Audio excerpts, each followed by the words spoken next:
वह काम, क्रोध, लोभ, मोह, अहंकार, मद और मत्सर, ये 7 हुआ। और सदगुरु कबीर अर्थात सत्य नाम को जिन्होंने स्मरण किया, सत्यमय जीवन जिन्होंने बना लिया, अर्थात सत्य को जिसने जान लिया, तो यह मानव शरीर का जो यह घर है, उस घर में जितने भी सभी विषयों की मृत्यु होती है। इसलिए सदगुरु कबीर ने कहा कि राम कहे तो 5 मरे, सीता कहे तो 7, और सतनाम कहे तो घर भर मरे, कहीं कबीर विचार।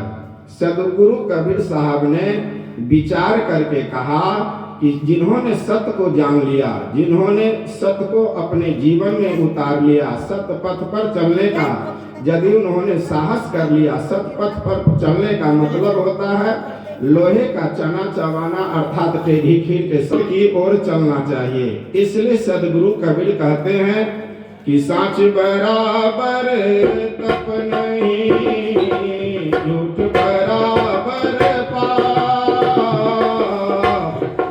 साच बराबर तप नहीं, झूठ बराबर पाप,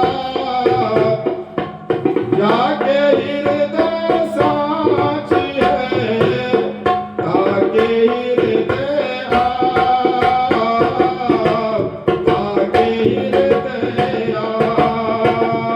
सदगुरु कबीर ने कहा कि जिन्होंने प्रत्येक दिन सत्य बोलता है, कभी मंदिर नहीं जाता, कभी मस्जिद नहीं जाता, कभी वह कोई तीर्थों में भ्रमण नहीं करता, कभी वह किसी नदी या तालाब में स्नान नहीं करता, लेकिन जिन्होंने सत्य को जान लिया, प्रत्येक दिन सत्य बोलता है, कभी किसी को ठगने का प्रयास नहीं करता है, किसी के साथ झूठे क्या कहते हैं वचन नहीं दे करके उसको अपने जीवन को सत्य में बना लेता है। इसलिए साँच बराबर तप नहीं, अर्थात जो तपस्या करने वाला कोई व्यक्ति है, तप पर बैठा हुआ है, लेकिन वह सत्य पर नहीं चलता है, तो उसकी तपस्या सत्य के बराबर कम है।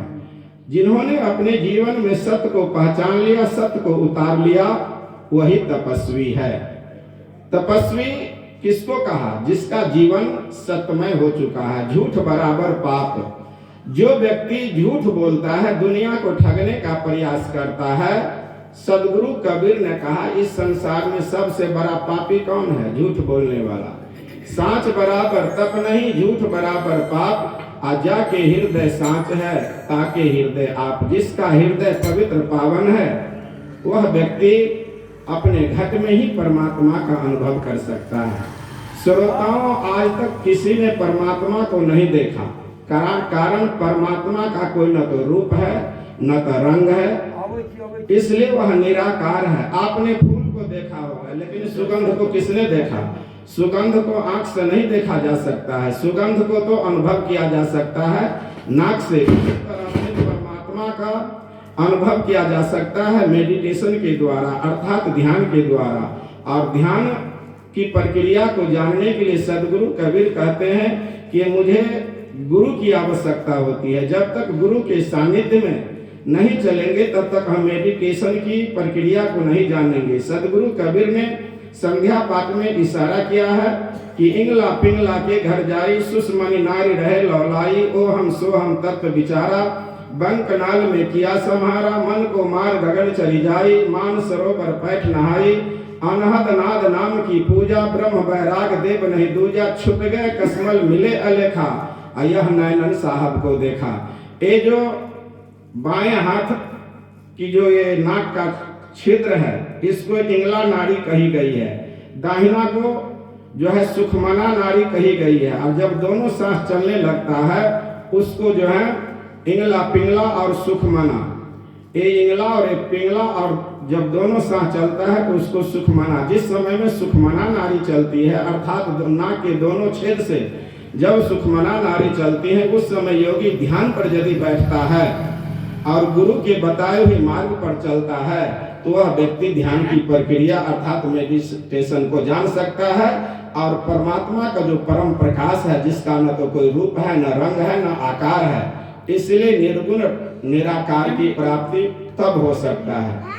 इसलिए सदगुरु कबीर कहते हैं कि हे मानव, यह जो आपका नर्तन शरीर है यह कर्म भूमि है और इस कर्म का फल व्यक्ति को मिलता है। कारण कर्म 3 प्रकार का होता है, क्रियमान, संचित और प्रारब्ध।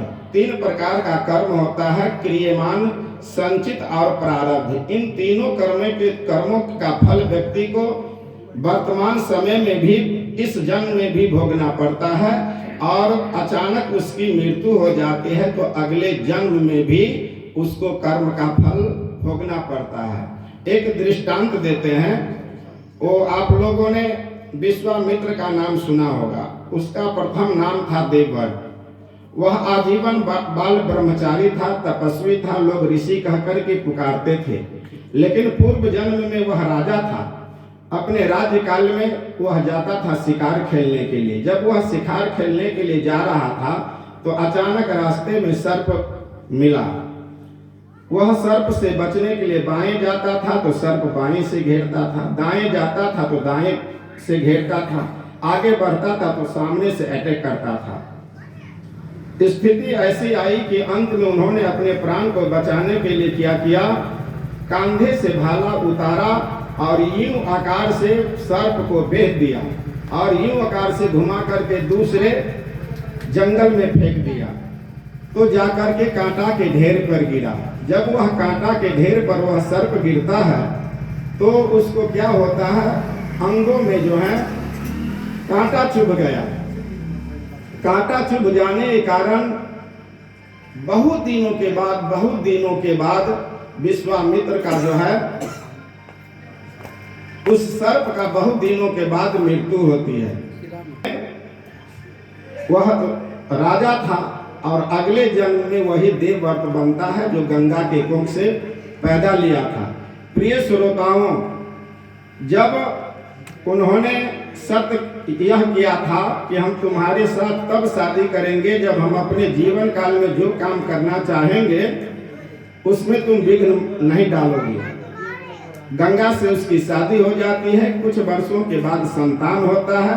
प्रथम संतान होने के बाद जो गंगा उस पुत्र को मार देते हैं। क्रमशः 7 पुत्र हुआ, लेकिन गंगा 7 पुत्रों को मार देती है। 8वां पुत्र जब हुआ वह देवव्रत, तो उसको भी मारना चाहिए तो वह जो है रोक लिया। राजा रोक लिया, कहा कि नहीं, आप इसको नहीं मार सकते। उस राजा का नाम था शांतनु। प्रिय सज्जनों, जब उस लड़का को नहीं मारने दिया तो गंगा ने कहा कि देखिए राजा जी, आपसे इस लड़का का लालन पालन नहीं होगा। कहा कि क्यों? कहा कि यह बच्चा अभी काफी बाल्यावस्था का है, माँ का स्तनपान करेगी, माँ उसको सेहत पर ध्यान रखेगी। जब वह 3-4 वर्ष 5 वर्ष का हो जाएगा तो मैं लौटा दूंगी। यही हुआ। देवव्रत धीरे धीरे बड़ा हो गया और जब बड़ा हो गया तो एक रोज जो है शांतनु चिंता में रहने लगी।